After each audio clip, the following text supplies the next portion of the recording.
I'm in here in the Papilla Crescendo, and I love this for quilting, and the Applique has a lot of space in here and lots of the features for what I need for it. I love doing appliques, so I'm showing some of those features.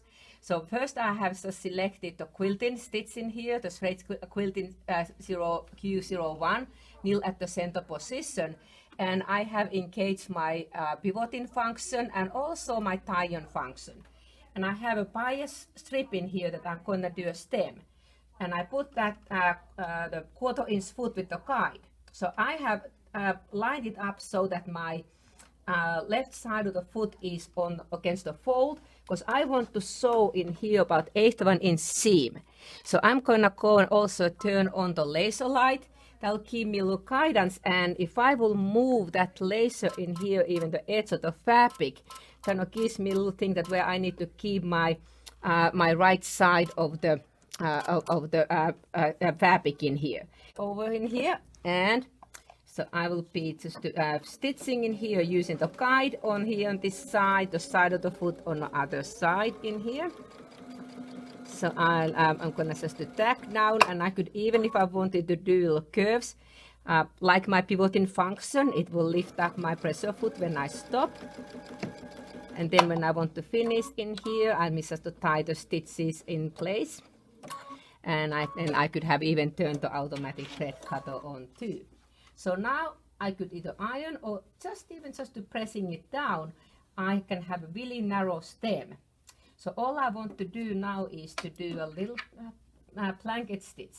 And if I used matching thin thread, like a silk thread or monofilament thread, I would have almost invisible stitching in here.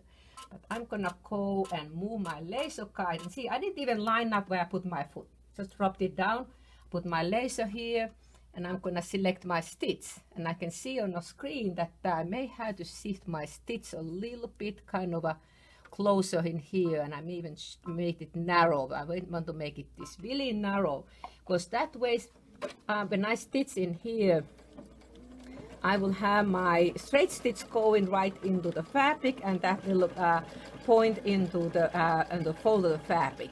So I get almost like a hand loop quilting stitch this way.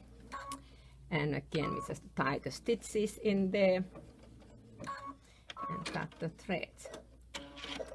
So see how pretty even with the contrasting thread. I could have made my stitch even narrower so you barely see it. Well, the other technique I want to show in here, if I go in a group 2, we have a lovely blanket stitch.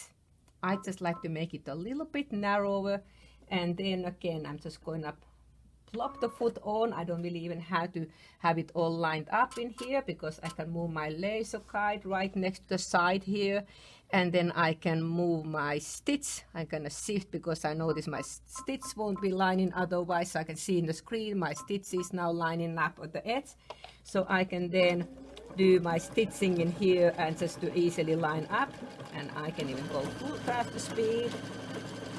Makes it so easy to guide. So now when I get closer to the end in here, I'm gonna slow down, because I want to go and pivot at the corner. Might be one more stitch. There we go. So I can pivot at the corner and start stitching.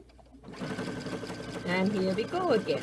And it's very easy to go around on doing a blanket stitch on an applique.